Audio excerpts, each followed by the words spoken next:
we go. I'm sorry, if it gets loud here, it's 7 o'clock. Everyone's screaming. Yeah. Me too. Right. What do we do? Just scream? Just clap? Or Up for the first what response. do we do? Oh, we'll start off our meeting with a clap. Hey. Pretty cool. Very cool. I Very hear cool. Maybe I should play a music or something, right? From Hoboken Girl. All right, so why don't you haven't opened it up to the public yet, right? We have. You have, okay. Welcome, everybody. So you can start, Mr. Chair, if you'd like to. I think I'm going to give the clanging 2 minutes. How about that? Sure. All right. And then we'll stand for the pledge at 7:02 sharp.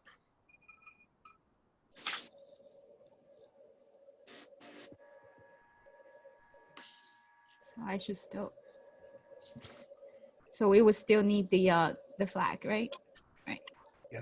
How about we put up the flag at 7:02 sharp? How about that? Okay. You have a Mac? Are you on Cupertino time like me? No, I'm Hoboken. So couple seconds difference. Just kidding.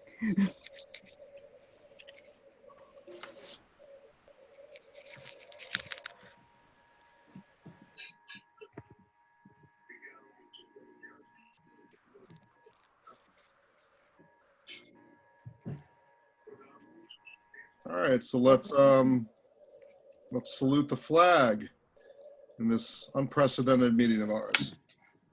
So I pledge allegiance to the flag Flag, of the United States of America States of America, and to the and to the republic to the republic, stands one nation, nation, under God, under God, indivisible, visible, liberty, and justice. and justice for all. I'll admit I didn't fully stand during that, but that's a good leg workout to semi-stand, right? Okay, so welcome everybody. This is our unprecedented and rather extraordinary meeting that, hopefully we won't have to have too many of these. But I will read the announcement regarding public notice. So I would like to advise those present that the notice of this regular meeting of the Housing Authority of the City of Hoboken has been provided to the public in accordance with provisions of the Open Public Meeting Act. Notice of this April's board meeting has been that was scheduled for Thursday, April 9th, 2020, was sent to the Jersey Journal and Star Ledger on Friday, April 3rd, 2020, as notification to the general public of said meeting, and sent to the City Clerk of Hoboken on Friday, April 3rd, 2020, with a copy of the agenda to be posted on the aforementioned bulletin board in City Hall, the Hoboken Library, the Hoboken Police Department, and I will add on to that it has been, the details of this meeting have been on the HHA website for a number of days. I direct the minutes of this meeting to state that I have announced the adequate notice of this meeting has been given as required by the Open Public Meetings Act. If we could take the roll call, please. Executive Director. H. Foreman, Yeah. A.M. Passato, Present. A. Lewitt, here. D. Mello, Present. J. Sanford, E. Seitzman. All right, so we are going to, just for the sake of the uniqueness of the public participation in this meeting, which, well, first we're going to have our attorneys read a statement into the record about how we're going to do this, and then I'm going to make a motion to suspend the agenda. But attorneys, if one of you could please read that announcement. Yeah, first, if I may, Madam, Mr. Chair, I would like to go through the basis for how we're operating, and then the other counsel, Matthew Fitzpatrick, will go over the procedures that the public will need to address in terms of their involvement in the meeting. First of all, I think that we all should recognize that this is a wonderful turnout for this meeting in terms of the participation. particularly in light of the nature of circumstances right now and community involvement that is otherwise demanding activity, and also the hurt that our community is suffering. I was particularly grateful that so many people were able to show up on March 12th, which was the first meeting that we had to operate under extraordinary procedures. And that was a meeting which was extremely important for the authority to have. And I think everybody was grateful that we were all able to do that at the last minute. Since then, of course, much more has happened, and we've had the opportunity to prepare for this meeting. It doesn't have all of the benefits of people being able to assemble in public, but it certainly reflects the intent and the compliance with the local public contracts law, the housing authority bylaws, the Local Public Meetings Act, and the recent activity both of the governor and the legislature. There was an executive order that the governor issued on the 9th of March, which was number 103, under which the last meeting operated. Since then, he has extended that with Executive Order 119 on April 7th on an indefinite basis. And the legislature, through a new statute, which is currently designated A3850 and S2294, same statute, all emergent matters of a public agency can be dealt with in electronic means.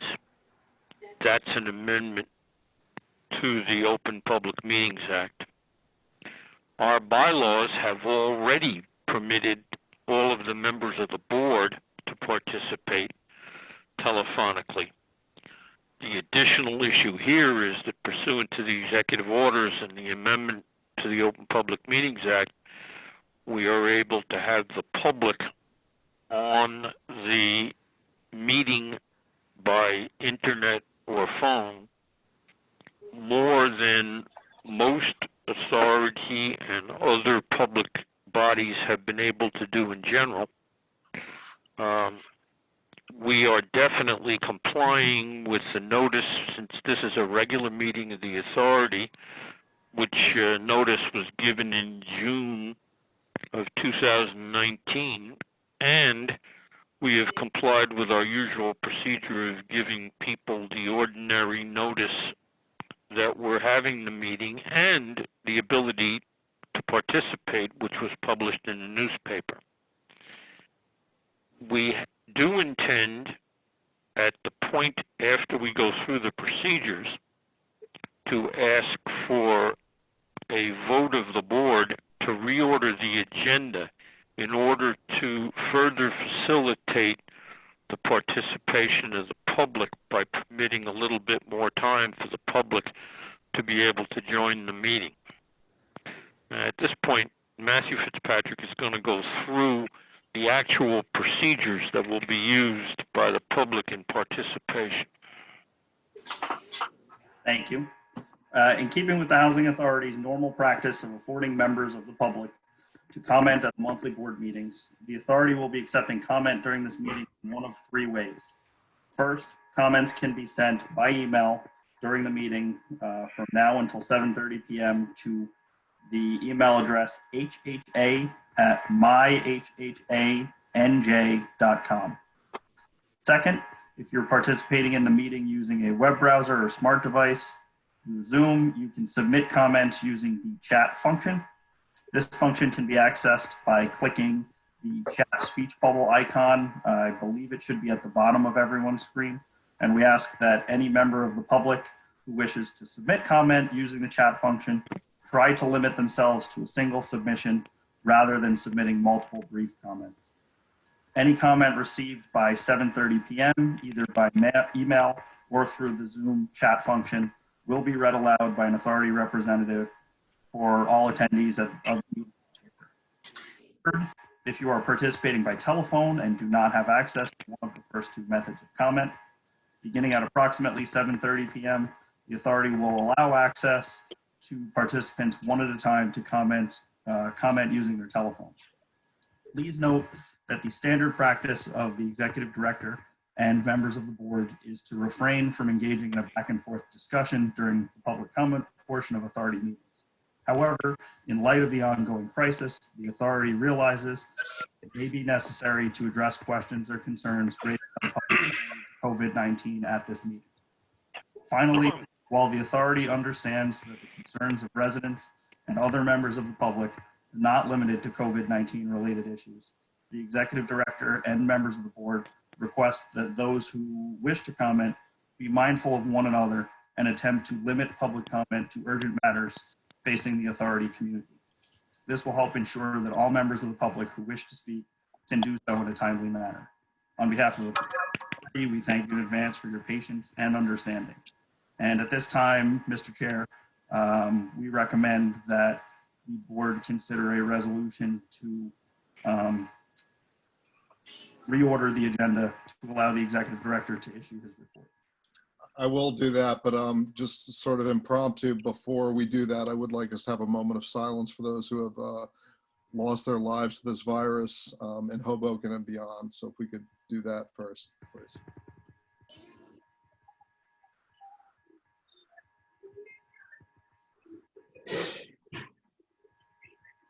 Amen. Yes, I'll make a motion to suspend the order of the agenda and move the executive director's reports to the next item. Do I have a second? Second. If we could have a vote. H. Foreman, Yes. Ann Passato, Yes. A. Lewitt, Yes. D. Mello, Yes. J. Sanford, E. Seitzman. Yes. All right, so we will move on to the report of the executive director, including reports on prior unresolved issues and questions for residents raised at the prior meeting. Thank you, Chairman. It's been a very difficult month, to say the least. Not only physically, organizationally, and the challenges we've had, but in many instances, our hearts have been broken as we've gone through this month. We've had a lot of challenges, as you can imagine. Our workers, like the police, like the fire department, like the healthcare professionals, are out there working every day. They're entering units where folks may be ill, but when we've got to address maintenance problems, they're rising to that challenge. And I just got to tell you, I couldn't be more proud of our maintenance and management staff. They've been here. They've been working when needed. They've figured out ways to effectively work from home. They've effectively found out ways to respond to our residents' concerns. And it's been heartening on the other side to see the dedication and the caring that our staff has and continues to have every day. Sometimes at the risk of the virus that they would not be exposed to if they were to just stay home. So they're out there, folks. They're out there working for all of our residents, for us, for the board, for the Housing Authority. And again, I can't give them more credit. No way to say how much credit I give them. So we've been busy. Our Resident Services Committee has been meeting twice a week. We have a twice a week conference call set up. Andrew, Dave, Erica have been on the phone with me every Tuesday and Thursday, every week. We've been going over what the Housing Authority's been doing, reacting to issues out there, and keeping them informed of what our staff has been doing on a regular basis. Again, I can't thank you folks enough for taking your time. I don't know if any of you may want to comment on that process, but we've been busy.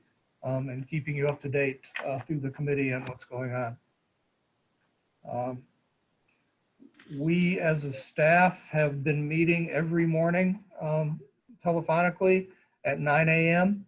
With the directors and the management staff and senior staff have been meeting every single morning to talk about how we're doing, where our supplies are going, where help may be needed, where somebody may be out, and where we need to fill in some gaps in our service. But we've been committed, just like laser focused on disinfecting. We've been keeping that as number one. At the same time with any emergencies we have. Just because this crisis is here doesn't mean that toilets don't back up, and it doesn't mean that pipes don't break. So we've got to be out there doing that service as well. And I give a lot of credit to the staff's focus on that. As many of you may know, we have been actively disinfecting our buildings. I will be addressing the whole disinfecting procedure in a minute, but our folks are out there working every day and holding down the fort.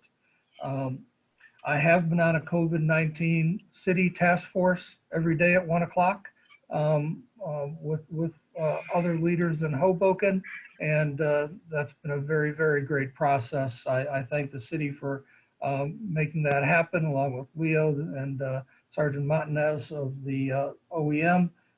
Stevens, the schools, New Jersey Transit, the health department. We're keeping each other informed of our issues, what our needs are, and where we should focus our attention as this thing has grown, changed, increased, decreased in some ways. It's been a true Hoboken experience to go down this road. The one thing I think we can all share is it's the long term and folks are getting tired. But I got to give folks a lot of credit. I can't believe the effort people are putting in to keep residents of Hoboken safe. A lot of stuff that's going on in the background that people don't necessarily see. The offers of help from so many areas of the community, whether it be from the council people, council members, the food pantry, from you as commissioners, and staff, volunteers that have come up and offered their help in any way they can. Is just so greatly appreciated. We'll mention a few of those later as we get to the resident services section, but I just wanted to make the general statement that I couldn't be more appreciative of everyone that's reached out to us on a daily basis, and it just keeps going. On basic supplies, we're holding our own overall. It's been a true effort. On masks for staff, Sergeant Montanez from Hoboken OEM has been great in supplying a supply of masks to us as this time has gone on. And I must apologize that I have an automatic timer on my office light. And if I don't move or something like that, it automatically goes off. So you may see me darken a little bit. Half of the room just went off. So I'll keep on going. Nothing like energy efficiency, right? It doesn't know I'm here. The emergency medical response teams and law enforcement have been running short on their masks, and it's true of us too. But again, our folks are going into very often very threatening situations. Commissioner Sanford has been in touch with me. He's been working on a supply of shipment of handmade and surgical masks for us. And I'm really, really happy to say that this afternoon, he dropped off a shipment of 500 masks to us that can be used for our staff going into units and working through the community. So I'm very, very, very grateful to Commissioner Sanford for that. He's great. Thanks for that. And he says some more are coming, particularly the handmade ones. Gloves, we're good on a supply of gloves right now. Our disinfectant, tonight we're going to be requesting you to approve a purchase that I made, quite a large purchase of stocking up on disinfectant supplies as an emergency purchase. We were in the early couple weeks of this running short, and we're a little worried. We did find a source to purchase disinfectant, and we went ahead and bought enough to keep us going for at least a couple more months, if not a few months. So we're good on disinfectant right now. And I think we're seeing the change out there. That shipment came in last week.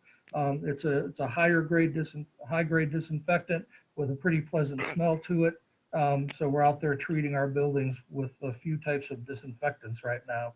We do have a good supply of full body suits, and we do have enough hand sanitizer at this point for staff.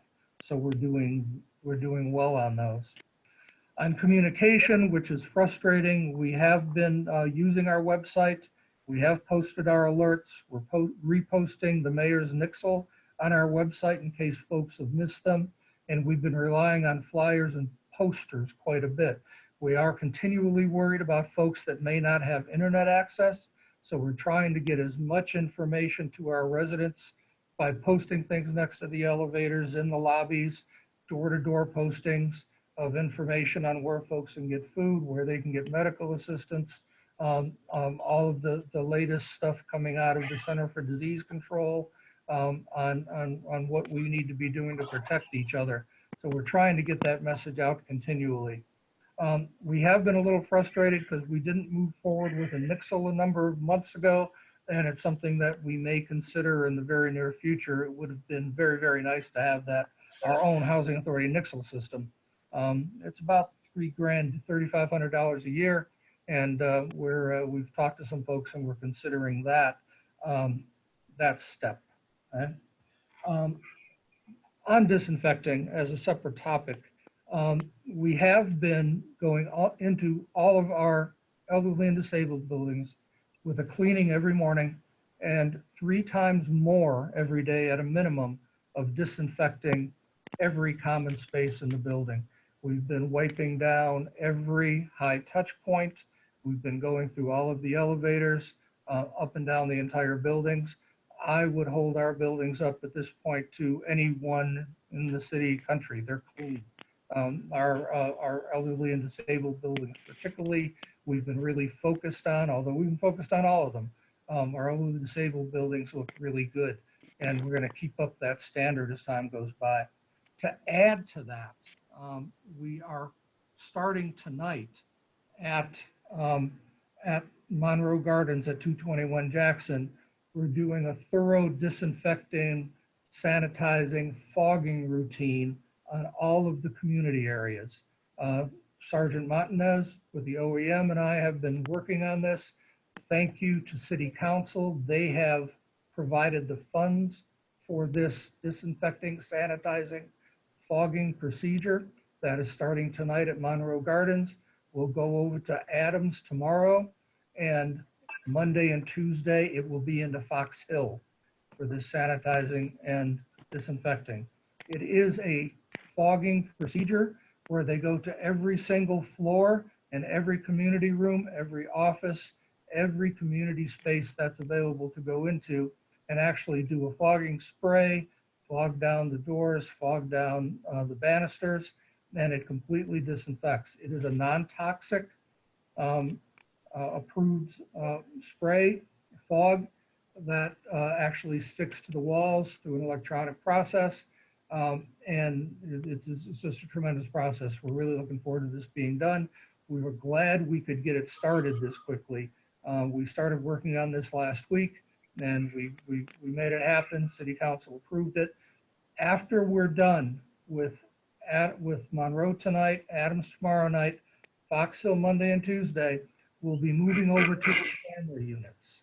So we'll be probably starting on the 7 stories and 10 stories and moving over to the 3-story buildings. That will be starting next week, probably Wednesday.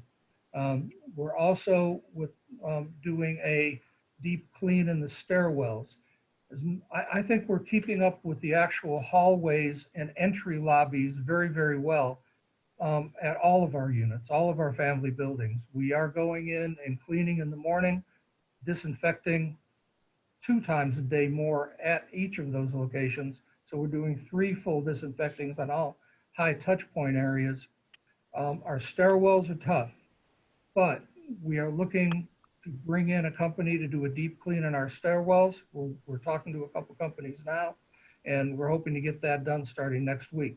But we will be having the fogging procedure going on starting next Wednesday as well, in all of our family, on all of our family units. Right? We continue with CDC recommended disinfecting routines at all of our sites. We've been keeping CDC guidelines as our goal. On rents, see, where am I? All right. Regarding rents, late fees and management late fees have been waived for April rent. Right? I would be surprised. I'm sorry, I jumped over. I misnumbered my pages. I want to go back. On our community rooms, we have closed down all activities, our community rooms, with a couple exceptions. We have been using the 411 Marshall Community Room for drop off and distribution of food for our residents. We've been accepting deliveries at that 411 community room from the food pantry. And then from there, that food is being distributed to families through volunteers, resident volunteers. Special thanks to Joe McDonald, who's the president over at Andrew Jackson North. We appreciate Joe very much. He's been leading that. And we're distributing food to families through the food pantry. Folks that have signed up through the food pantry, we're getting food to folks through that process. The other big news is a new food distribution program that will be starting tomorrow. This is an initiative funded again by the city. Thank you, city. We have been working to identify every family in our elderly and disabled units and how many people live in each and every unit. We've worked with Sergeant Montanez and Leo Pellegrini to identify every unit and how many people are there. Tomorrow, they are going to start in all of our elderly disabled buildings. The goal here is to provide food for each and every family for the foreseeable future so folks can shelter in place and not have to come out for food. We are going to be providing them with breakfast, lunch, and dinner to their door on Mondays, Wednesdays, and Fridays. Can't thank the city enough for organizing this and making this happen. We are going to be accepting bulk deliveries at our community rooms. They are then going to be packaged and put together for that specific elderly building. Then they will be delivered up to each door. And then that will happen, say on Friday, that'll happen tomorrow, first time. That will be enough food for Saturday, Sunday, into Monday morning. Another delivery will happen on Monday. That will take care of Monday, Tuesday, Wednesday morning, another delivery on Wednesday. That will take care of the next 2 days. And then we repeat the cycle starting a week from tomorrow. Again, the concept is if we're asking people to shelter in place at our elderly buildings, are everywhere, but for our most vulnerable population, if we're asking them to shelter in place, here's the food. You don't have to go out. Right? Here's another reason not to leave your unit. You've got food, please stay home if you possibly can. So that initiative starting tomorrow. And again, I really appreciate the city's work with us on that. We have gone to the next step of identifying elderly and disabled individuals in our family developments as well. And we'll be working on that in the coming week and hoping to bring the same service to elderly disabled individuals through our family units as well. On service providers and partners, basically all activities have been canceled. We haven't been working we shut that down overall. Over to staffing. On our staff, we've worked extensively over the past month with the best practices with our staff to keep them safe. And I think we've been pretty successful. We have no confirmed cases of COVID-19 on our staff to date. We have had a number of people that have had issues and wanted to stay home. That's fine. We've set up people to work from home. We've set up people that have some variation of working from home and coming in. Some folks like Emil, Lourdes, myself have had to come in here and there. Miss Livia has had to come in to do some stuff. But other than that, when we can, we've been staying home. Of course, due to the nature of our business, and I just want to repeat this, we all can't stay home. We have to be here organizing, taking care of the units we have, and serving the residents we have. So a lot of us have had to have our boots on the ground. I've been out inspecting our hallways and our stairwells. Our maintenance staff has really risen to the occasion, and our maintenance supervision staff. We still have to get those supplies, so people are out there making it happen every day, but we do have a number of folks working from home. Our offices are closed to the public, but they're operating. We have signs on the door. We're answering our phones. When we have resident issues, we're making sure they get addressed. Right? And then there are a number of issues regarding resident rent, which is where I was a minute ago on the wrong page. Late fees have been waived for April. I would not be surprised if that's true for May as well by the time we get into May, because when I waived earlier in March, we saw this coming for April. We didn't know where we were going to be, but I would think that's true for going to be true for May too. And then we'll make a decision on June as we get a little further down the road and see how we're doing with this issue come June, and whether by then we'll be meeting in person by then too. Management staff has been adjusting rent levels for people based on a phone call. So if anyone has had a change in income and therefore needs a change in their rent levels, all it takes is a call to your management office. They will be contacting you.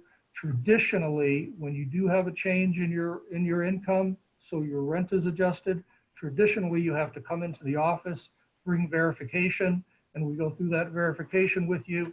At this point in time, we're waiving that. You call the management office, you tell them what happened, where your new income level is at, and we'll work with you. So you don't have to bring that verification right now. We are collecting rent through secured drop boxes that have been installed at every elderly disabled site and at our central office. There is a drop box there that is lockable and secured, so people cannot get into it. They can't get in from the outside, and they are keyed and cannot be approached from the inside without that key. Oh, there went my lights. If you'll excuse me for just 1 second. Do this. All right. And Director, this is Matt Fitzpatrick. If I may just have a brief interruption. I would like to just point out for the record, because I know there will be a transcript of this meeting, that Commissioner Sanford joined us quite some time ago, I believe early on in your director's report. Welcome, Mr. Sanford. Commissioner, were you there when I had a chance to be praising you for your good deed today? I was. Thank you. No Well, praise needed, but thank you. I wasn't sure if it was me or it was Commissioner Seitzman that wasn't recorded on the roll, though. Okay. Well, glad you're here, James. And again, Commissioner Seitzman is here and Commissioner Sanford. And Hovey too, yeah. just want to point it out. Hovey is here, yeah. Okay. Yeah, Hovey's here. Okay. Thank you. So Thank you all for what you're doing. We are reacting as we go along, working hard. This has been an unparalleled time, I think, in my career. So I've got some more mundane parts of my report here that I'll try to get through fairly quickly so we can get back to what I'm sure is on everyone's mind as the main part. Our Housing for Hoboken trustees did meet on March 25th, and an RFP for a planning consultant has been published. I did send that out with your packets to the full board. We will expect to have a response to those in May. We are continuing to work on our Housing Finance Agency project. We're in the stage now of dealing with the contractor on contract schedules, but going well. The money's in hand, and we're moving forward on that, and we're moving forward with the Fox Hill RAD project as well. And our CDBG funded boiler contract is at HUD for approval. We should mention, as long as we're on the capital project section, that the governor put out a notice last night regarding construction projects throughout New Jersey. And as we have taken a look at that today, there is an exception for construction projects in public housing and assisted housing, that those aren't banned. However, we're being very judicious on where we actually have any work going on in the Housing Authority. We still have a project that's being finalized in its final last couple of weeks. As you know, we've had a long-term vacant unit turnover project that's in its last couple of weeks, and we have allowed them to continue to work. But that's basically the only major construction project at this point that we have allowed to continue. We have continued, of course, with our common area work, any boiler work we've had to do with contractors, any other work. But as far as work in public, we haven't. We have had no work being done unless it's emergency inside of any unit. The work we've been doing with that other contractor has been with vacant units. I'd like to pause there just for a second to see if Harold or Matt would like to comment on the governor's order that came out last night. I'll be glad to do it. This is Harold Fitzpatrick. Certainly, there have been a number of governor actions, and there will be more. This is a constantly evolving process. Okay. But we have taken a very close look at the governor's order as to construction, and it speaks to affordable housing, and there's no question that public housing is affordable housing, and that that's covered by the intent of his order. Certainly, we will try in all cases to coordinate with the other bodies who may have the opportunity to take a position with respect to the governor's order as to construction. But particularly with respect to the vacant units, where the purpose of the work is to make units available for affordable housing, and the work is almost done, the intention is within the goals of the CDC, we will continue working until anything changes. And hopefully we will get that work done fairly quickly. As everybody knows, the HMFA work, which involves $13.5 million being made available to the authority, which is a huge amount of money in terms of things that we can do that we otherwise couldn't afford, we intend to do everything we can to keep that money and to keep the project alive and going. Unless the governor takes action to change his current order, we take the position that that project is very much within his intent to provide for affordable housing. However, it will be a Herculean effort on the part of Mr. Recco and his staff to keep that project going and implemented because of all the major effort and complications that we contemplated, which now, of course, are doubled in terms of the current circumstances. So the overall effort will be there. The actual day-to-day implementation is something that Mr. Recco will have to deal with by the day. Thank you, Harold. And so we will keep you informed as we move forward on this. We have worked so hard on this for so long that we will just have to keep going, and we always keep the best interests of our residents in mind. We never, ever want to be in a position where we're putting anyone's life, health, or safety at risk. So we will keep that in mind as we move forward. We are continuing to work on got a consultant working on the revamp of our admittance and continued occupancy policy. Truth be told, we haven't worked on that, I think, one smidgen in the past 30 days. After 12 hours a day of work on dealing with COVID issues. The same with the RFP for project-based units. We have canceled our housing choice voucher annual inspections. That is allowed under HUD policy right now, and we'll be in touch on when we can start that back up. Regarding maintenance, for those of you that may not have heard, Rich Godden resigned. our maintenance director. He is no longer with us. Right after the last board meeting, he gave me a 2-week notice and has moved on to different employment. We had a very, very cordial parting. We love and support Rich and respect him and wish him the best in the future. He had a decision to make, as he put it, for his future and his family, and he had an opportunity, so we'll miss him. But also in that light, we are fortunate to have a very strong maintenance team in place. Our maintenance team, our maintenance staff, I think just like the rest of our staff here, is a very much of a team effort. The way I manage is that no one person has all the responsibility. People have their own responsibilities throughout our organization. So when one person leaves, we have other people to step up and make it happen for us.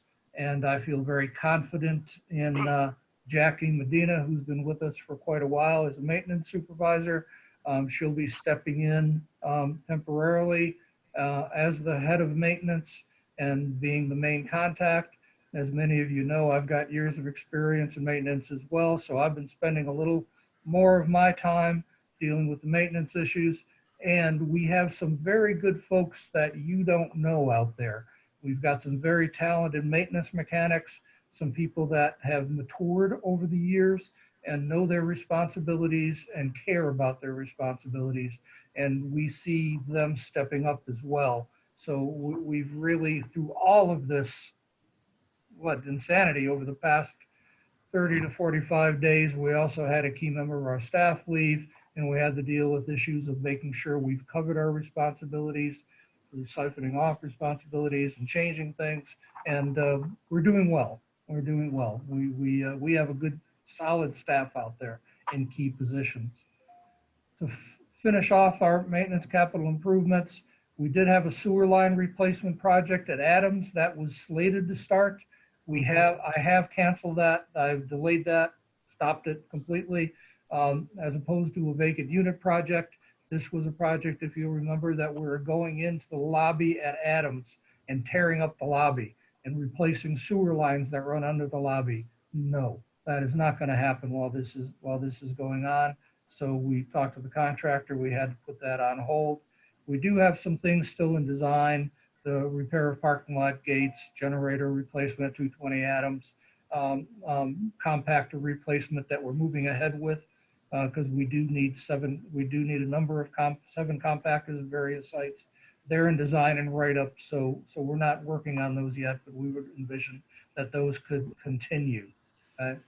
On finance, our audit process has been delayed. We would normally be working with the auditor right now for a June submission of our 2019 audit. Obviously, they can't be here working, and our audit deadline has been delayed initially for a 3-month period by HUD. So we'll see when we can get back here and starting that work on that. We did do an RFP on our software, if you remember. We did get 1 response back, so we're going out and republishing that RFP. On finance, we are tracking every single expense above normal that is a result of the COVID-19 process. There is a real possibility that we'll be able to put in a claim with FEMA. There is some talk about some money coming through HUD, maybe for COVID-19 expenses. They didn't allocate a lot on a national level for housing authorities, but they did some. So we're already in touch with the folks over at FEMA and working on capturing all of those costs and talking to them as soon as possible about doing a reimbursement on those costs, which is also one of the reasons that I'm looking with a cleaning company to come on in and do a very good deep cleaning on all of our stairwells and stairways and hallways, because we may be able to recapture those costs by the time it's over. Resident services, last but not least. We have been reacting, I think, very, very well to organizing food deliveries at our elderly and our family sites. I would be remiss without giving a big thank you to Danny Perez out there. There, he's popped back up on the video. Danny has been out there really working hard.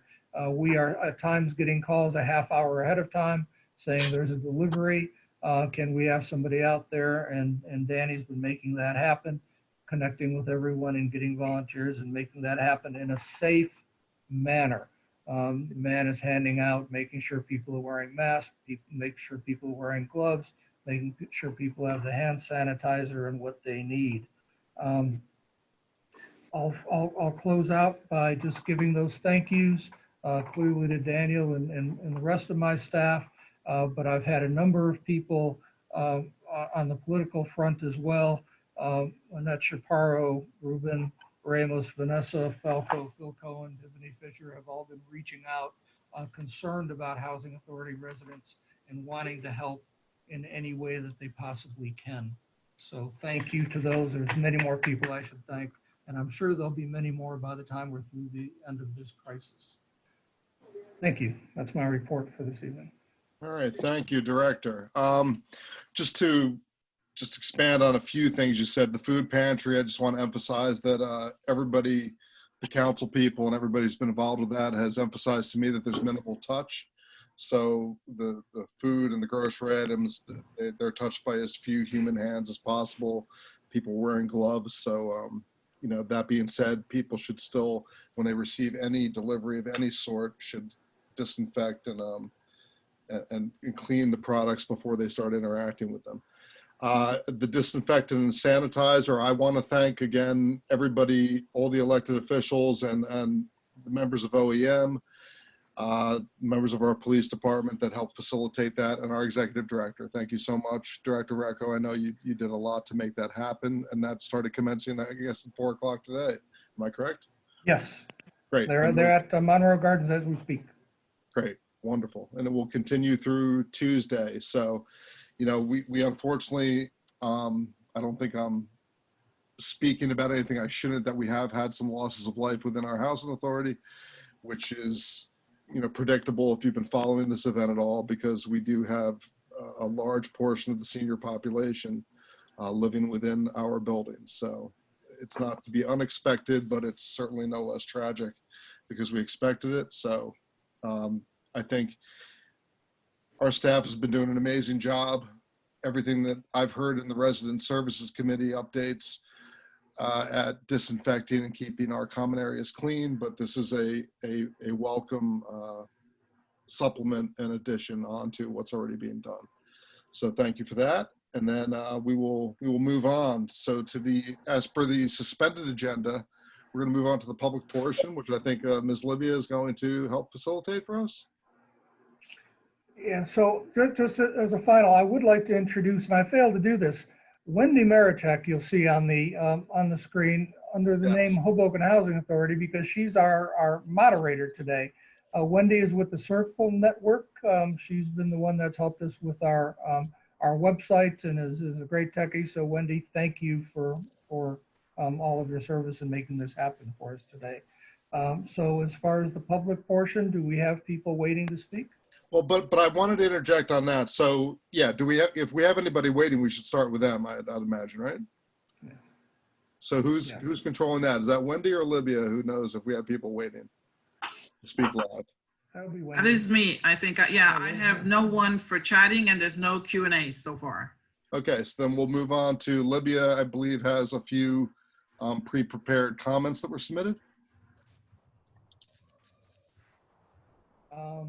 Do we have some pre-prepared comments that were submitted? No. No. I don't All think right. I will just say that the interactions I've had with residents, there was some concern about not getting a paper receipt for their rent, and as much as I understand that, you know, people might want that paper receipt and expect that, I think, you know, the times that we're in, it's better to err on the side of caution than not. And I think that the system that's been set up with the new lockbox at the main office is probably the best, and it might prove to just be simply erring on the side of caution, but, you know, better safe than sorry. So Yes. unfortunately, we're not going to be able to give hard copy receipts right now. Correct, Director? Yeah. No hard copy receipts on admission, but we are mailing them to every person. So they will receive a receipt in the mail. Great. All right. And I think that's appropriate. You know, as I said, if it's overly cautious, I'd rather be guilty of over caution than under caution. Absolutely. All right. And then reports on the committees. You know, we've been kind of like the rest of the nation, the rest of the world, we've been kind of flying by the seat of our pants. So the director and I did set up bi-weekly resident service committee meetings. You know, we've done them both via Zoom and via telephonically. But I want to assure Commissioners Foreman, Lewitt, and Sanford that we, you know, I'll try to get you guys on the phone tomorrow. We can certainly set up an ad hoc committee to have like let's say a once a week meeting with the director where we won't violate any sunshine laws, but we can update you folks. You know, unfortunately, this new normal is probably going to extend a bit further. So I'm sure we can facilitate that tomorrow. So Glad to do that. my apologies for not, you know, getting you guys on regular updates earlier, but you know, we're all getting used to a lot of newness in this. It's understandable. Thank you. All right, thank you. Thank you. All right, and then moving on. So we will have we have a short agenda appropriately tonight, but I guess number 7 is reading and approval of the minutes of the previous meetings for both February and March of 2020. I believe, well, I guess we should consider these separately because the attendance was probably disparate between these two meetings.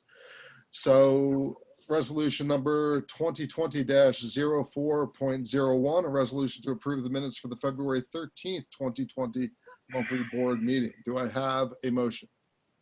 I'll make a motion. It's Hovey. Great. Do I have a second?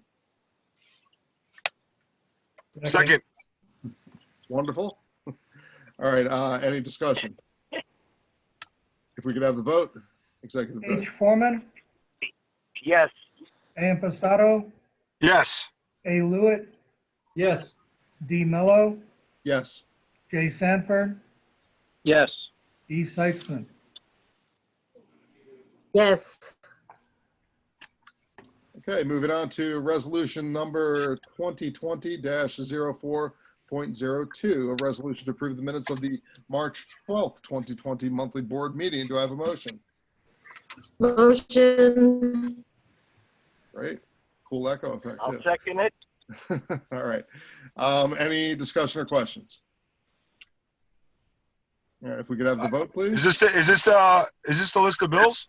No, this is the second No. minutes for March. Oh, so okay. All right. H. Foreman, Yes. A. Impastato, Yes.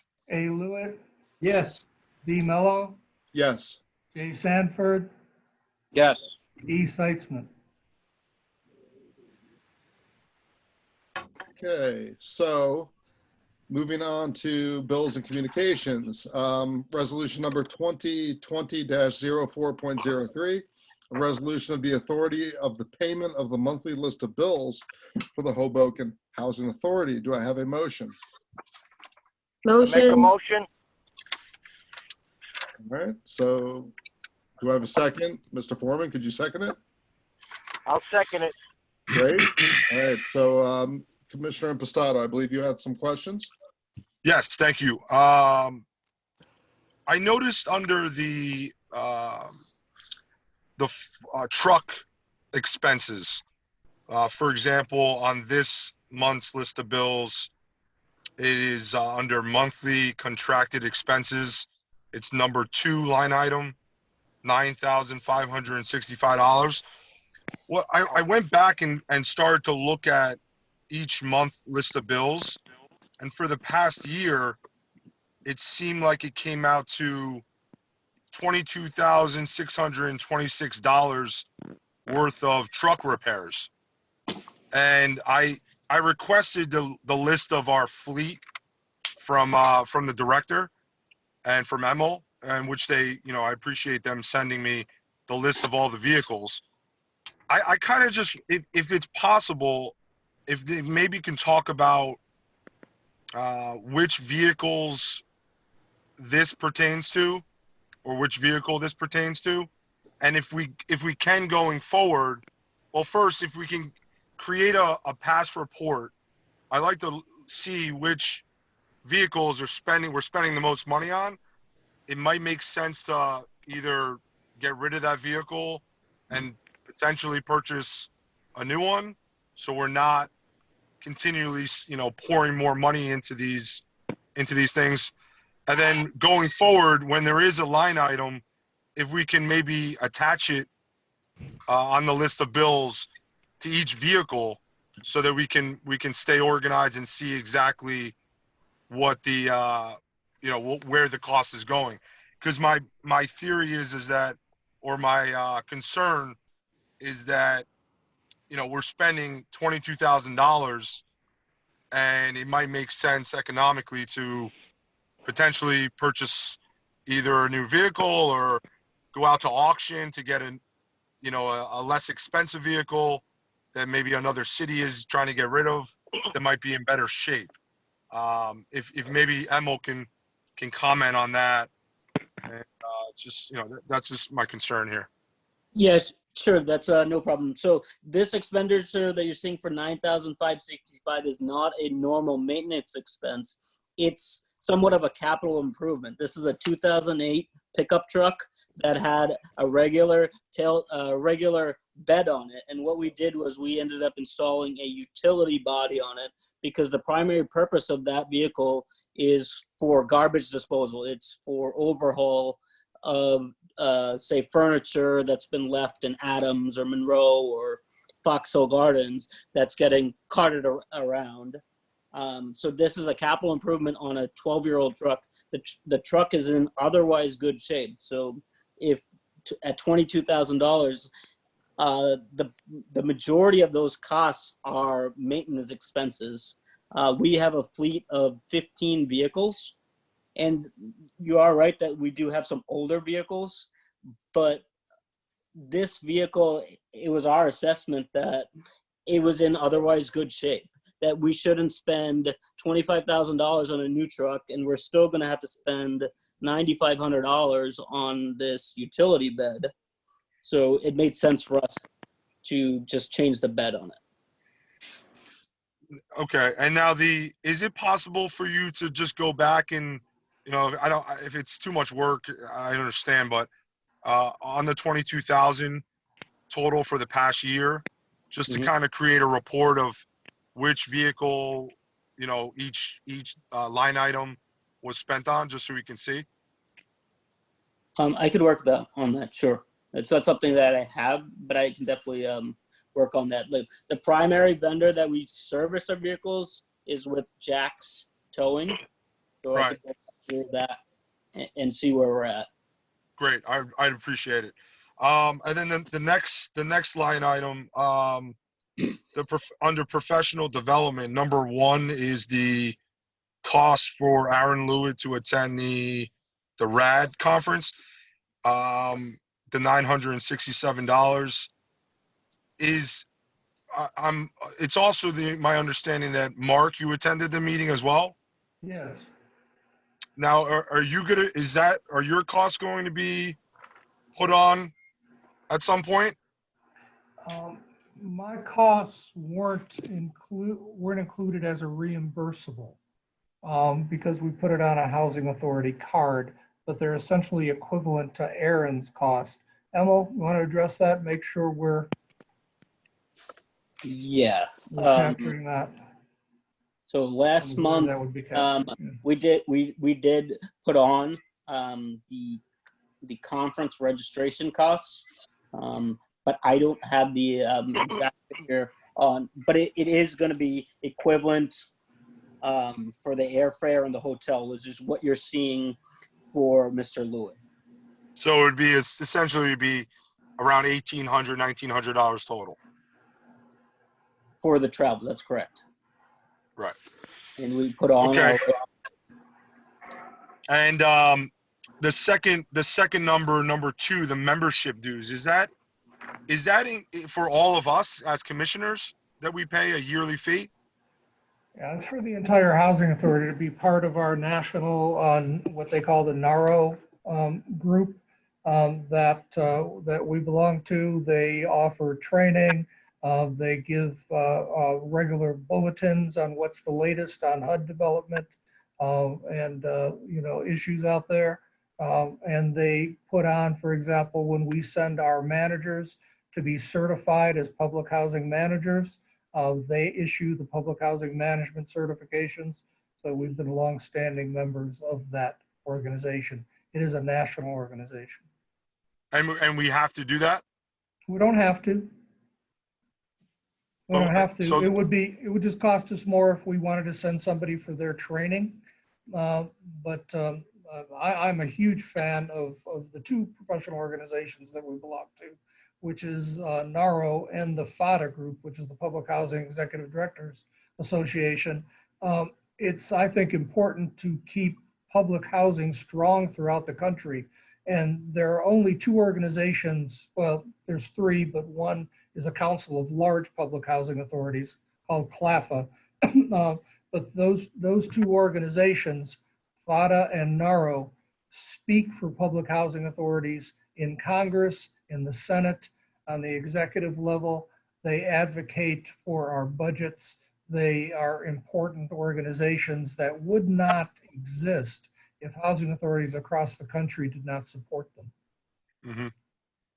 And Gotcha. to me, it's a small price to pay to make sure that Congress is being held accountable. Yeah. Congress is still reducing our outlays, but at least these organizations are out there fighting for us. Gotcha. The only reason I bring it up is because, like you made a comment before that we don't have the Housing Authority NIXL alert, Yes, and that's a $3,000 cost. right. And it just, you start to add some things up, and it's like, hey, we should prioritize a NIXL alert over, I don't know, some of these things at times. I'm not saying that we shouldn't be spending it, but it's just, I think it's something I want to just bring up. I appreciate you explaining it, and that's all I got. Thank you, Commissioner. Just to add my comments to the training and everything, I want to commend Commissioner Lewitt for going on that training. The teacher in me, though, is going forward, and Commissioner Lewitt can certainly do it retroactively. But I think it's good practice, and teachers certainly do this when they go for training, to maybe give a rundown to either a committee or the body as a whole of what you learned during the training. So again, Commissioner Lewitt, you can get out of this. I sent out notes to the subcommittee for the nonprofit members. Wonderful. And I will send out notes to the rest of the board. Okay, which means I probably got those and missed them. So my apologies for that. What Thank you was for doing it. learned, what was discussed, what was done. Nice, wonderful. All right, and yeah, I think it is a good thing for us to get education, training, and to make our voices heard across the nation. And as long as you're doing that, which I commend you for doing, I think it's a good thing. Certainly, if we got in a situation where every commissioner wanted to go to a future training, we'd probably have to draw straws and be selective with our expenditures. But in this case, it was only one. All right, that being said, are there any further questions or concerns about the list of bills? All right, if we could have a vote, Executive Director. H. Foreman, Yes. A. Impastato, Yes. A. Lewitt, Yes. D. Mello, Yes. J. Sanford, Yes. E. Seitzman. Is Erica still with us? Maybe she's walking the dog. Yeah. We don't see Erica. Did Erica drop off? She I think- is on the call, so Okay. should I just allow her to talk? Unmute her. Sure, we like her. Sorry, that's the text on it. There you go. Sorry, I'm here. All right, did you hear our discussion of the list of bills? I did Commissioner not. Sussman? Oh, yes, I did. Great, so we need you to vote on approval or non-approval. Approve. You just need to say yay or nay to Yes. approving the list of bills. Yes. Yay. Wonderful. All right. All right, so on to the last resolution for the evening. So resolution number 2020-02.04, resolution to ratify the March 30th 2020 award of an emergency contract for the purchase of disinfectants. Do I have a motion? I'll make a motion. All right, so Commissioner Foreman, I guess, should be recorded as making the motion. Do I have a second? Second. Great. Commissioner Seitzman. So this, Director, this is the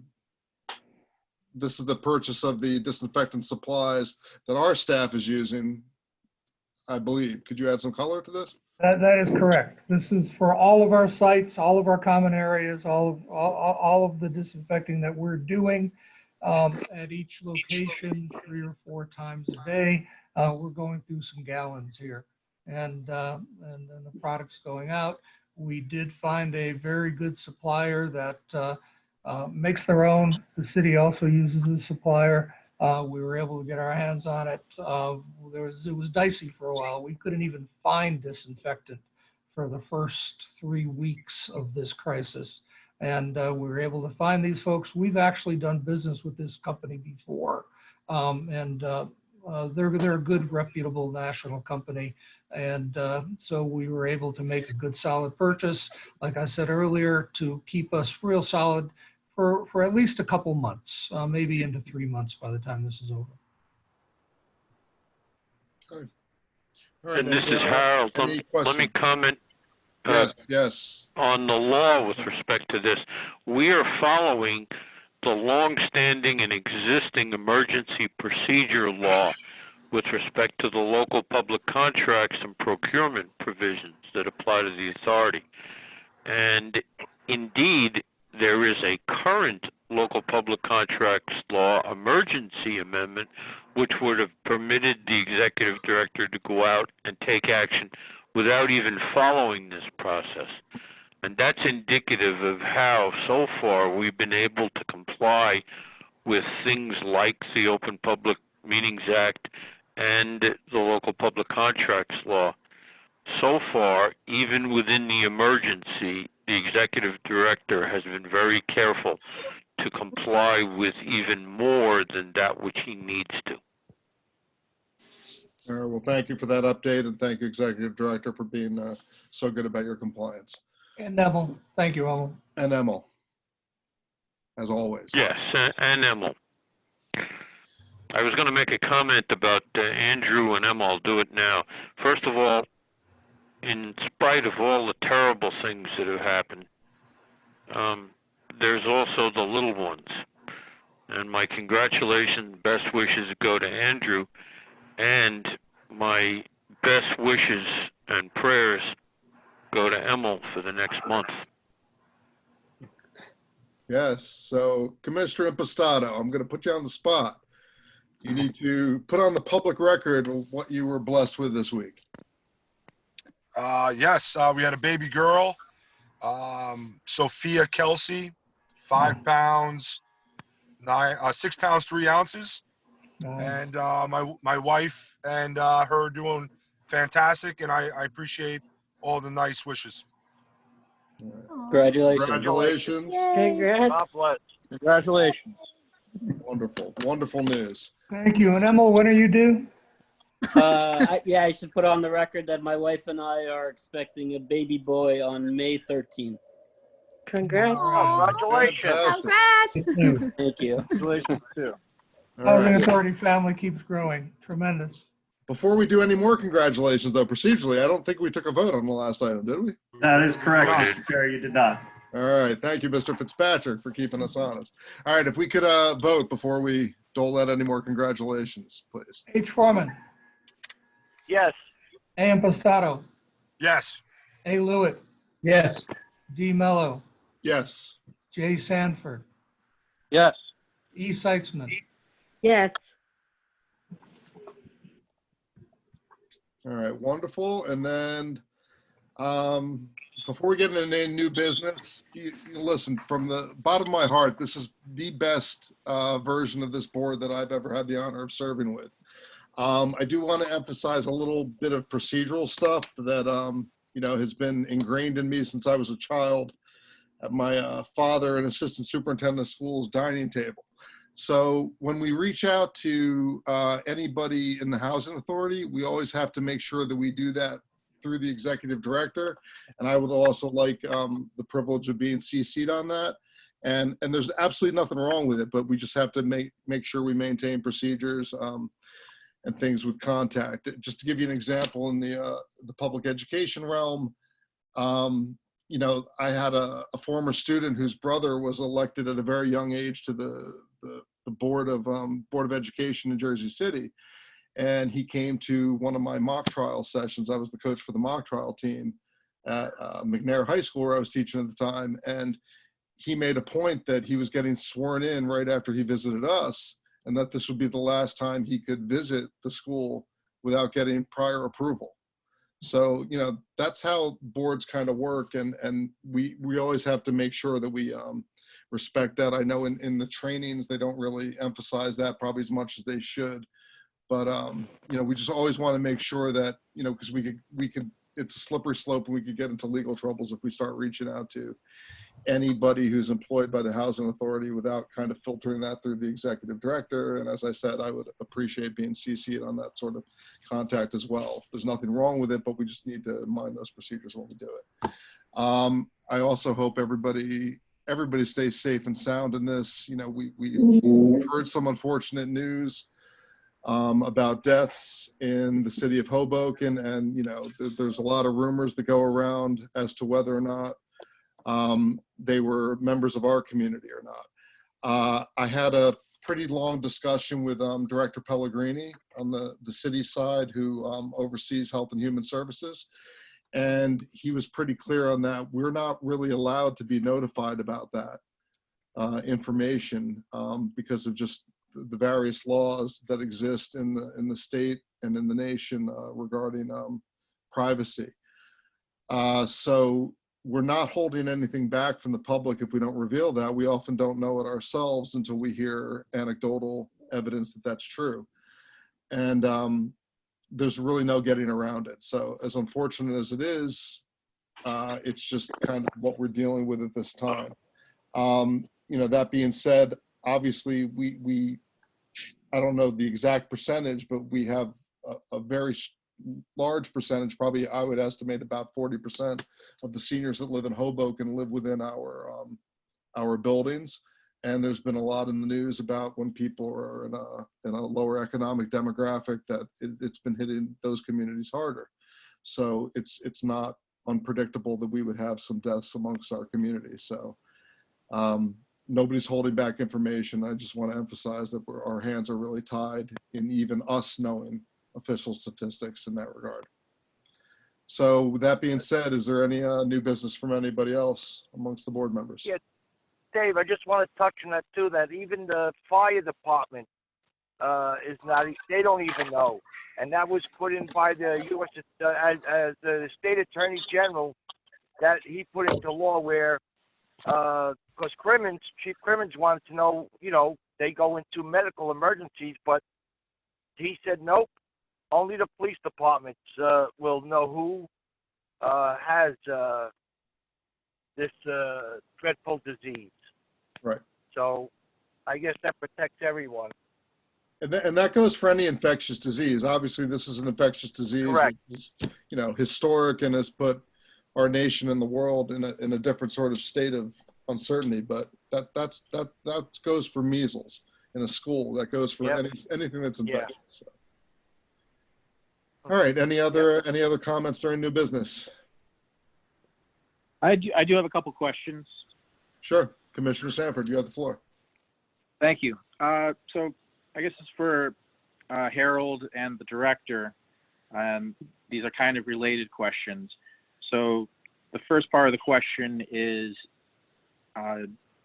under what law, if any, would the housing authority have any discretion to defer rent payments?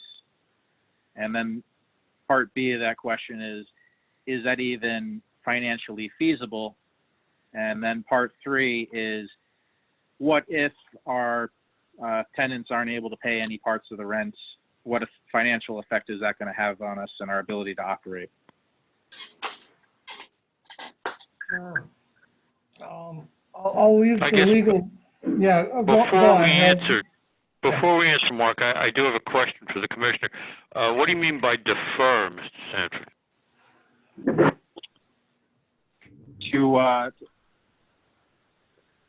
To allow payment at a later date. I would offer that we have significant discretion in that respect. Quite some time ago, the New Jersey court system with respect to rent collection and eviction was suspended. So it's not as if we have the power to collect any rents right now. We will have that in the future. We will be able to file rent collection cases. It is expected that people will pay their rent ultimately. We have a contract with HUD which mandates that we seek to collect those rents. Right. But as the executive director said a while ago, we also have a lot of opportunity to address the current income of tenants, particularly where that has changed on an interim basis. We can reduce the rent, and the executive director has already set a procedure in process very quickly if people tell us that the income that they're receiving has been reduced, the rent calculation is done accordingly. Ultimately, whatever that reduced amount turns out to be, the authority will be required to seek payment at a future date of that amount. I do not think that unless HUD takes action to permit us to waive that, we would be able to. But I think the executive director will have broad discretion in terms of interpreting what people's rent might be. There is a minimum rent. It's very low. The fact of the matter is that people without any income may go to that minimum rent very quickly. Okay. I don't know if you have more you want to add, Mark. No, I think you said it well. Only with the addition that we do rely on rents as well to run this organization, and the bills won't stop coming in. So our approach has been to be very, very fair with residents and very understanding. We understand these are tough times. We're not out there trying to evict people. We're not running down that road. But at the same time, if we ask if you can afford to pay your rent, please keep our doors open and our lights on. So we keep going. HUD is not giving us any supplemental income as a result of this crisis. That's why I asked the question about what you meant by deferred, James. Yes. Flexibility to address timing and to address recalculation is great within the hands of the executive director. He probably does not have the power under our contract with HUD to waive the entire amount of everybody's rent. Correct. Right. That was on my mind because I know we have that contract in place, and we can't just waive the rent and say you don't have to pay it. I guess where I'm going with this is, does the board at some point in the future, or do you foresee the board needing to take any kind of action to empower the director? If I might jump in there just for a second, I will point out that the director and certainly his staff, his management staff, are in general very flexible in terms of people, particularly people who are not ongoing issues, and there are very few of those. But the director and staff are very good at working with residents in terms of working something out for payment schedules and helping people get back on track if they do miss a payment. And I think that will continue, and I don't see, correct me if I'm wrong, either Harold or director, that there would necessarily be a need by the board to take any specific action. I think some level of that, obviously this is an extraordinary circumstance, but some level of that practice is already in place on a month-to-month basis. Yeah, I agree, Matthew. From a practical standpoint, the power to waive a late fee has been something that has been inherent in the executive director's powers for quite some time. We charge late fees We generally do not waive them, but that is a discretionary issue that when we bring a court action is possible. I don't think we need any board action on that. The power to adjust people's income in circumstances where they have notified us that it's been reduced and thereby adjust their rent downward accordingly is also inherent in the staff and the executive director, and it's actually mandated by HUD. Ultimately, we can revisit the issue of whether or not any other extraordinary action would be required. As it is right now, it's not contemplated that the board would be needed to take action on something which is not a current procedure, even within the existing operating policies of the authority.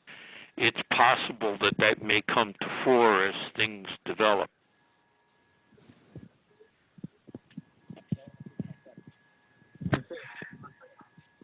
That help, James? Any further questions? I would just like to add on that my directive to my staff has been to work with people to the nth degree. If somebody is having financial problems, what we do ask is contact your manager and they will work it out with you. Yeah. Yeah, no, and I've heard anecdotal evidence from a few people that that's definitely going on. So thank you for that, Executive Director. And I think that's the right policy. And thank you for making that a staff-wide policy. All right, any other questions or any other comments for new business? I want to make one. Mr. Fitzpatrick, I think you're showing your worth as an attorney. That's quite a law library you have in your home. Well, while this may not be real, it is actually not that dissimilar from what's behind me when I'm sitting at my desk at work. But you have the green bindings, right? That's some of them, yep. That's the trivia that I got a law degree to know is the green bindings in New Jersey. All right, listen, everybody, I hope everybody stays safe and healthy. Mr. Chair, before you yes. Seek to adjourn, I just want to point something out with respect to the May meetings. Please. It's always the case that when things get complicated, we encounter more complications. The May meetings, I assume, will be done in a similar fashion, and I want to give my compliments to everybody at the authority on their ability to put this together. I've participated in a number of public meetings, and I think this is about as effective as any that we've had. This coming month, now that we know how we're going to address it, we will incorporate all this in a notice that we will give to everyone contemplating all these procedures applying in May. Additionally, the May meeting is actually 2 meetings, including the annual reorganization meeting that starts at 6:30 on the 14th of May, as well as the regular meeting that starts at 7 o'clock. So that additional nuance should be noted by everyone in anticipation of May 14th being done in a similar fashion to tonight. Thank you, Counselor. Sounds good. All right. Well, listen, that being said, please everybody stay safe and healthy and sound. You've all been rock stars and amazing. Thank you, Wendy, for facilitating our first foray into a Zoom meeting. It went wonderfully well. And thank you, Executive Director. Honestly, you've been really wonderful through this, and I thank you. And all my right, staff. motion. Thank you to everybody. Thank you. Motion to adjourn. Motion. Motion. Second. I'll second it. All in favor? Aye. Aye. All right. Aye. Stay safe. Aye. Thank you all. Thank you, everyone. Everybody stay safe and healthy. Yes, very much so. Thank you. Nice Wendy, meeting some of thank you. No Remember, problem. stay in touch. Go Hoboken. Oh, That's right. Stay strong. Next time I'll be on Zoom. Yeah. Let me know Take if them back. anyone needs help. Hobie, just I'll social call you. distance when you go to Best Buy and buy all that new equipment you got to get. Yeah, I know. I think it's a curbside pickup in There Best you Buy. go. That's what I said. Yeah. Nice. All right. All right. Good night, Al. All right, All right. Aaron, how's your tomatoes? Oh, great. All right. Sounds good. Wow, I was going to show you a picture, but it's too dark in the windows. Take care. They're like that big now. Fantastic. Be well, the- everybody. Director Recco, could you stay for a minute? I can. Just kind of I be can. back and everything. I can do just that. Great. Okay. And let me just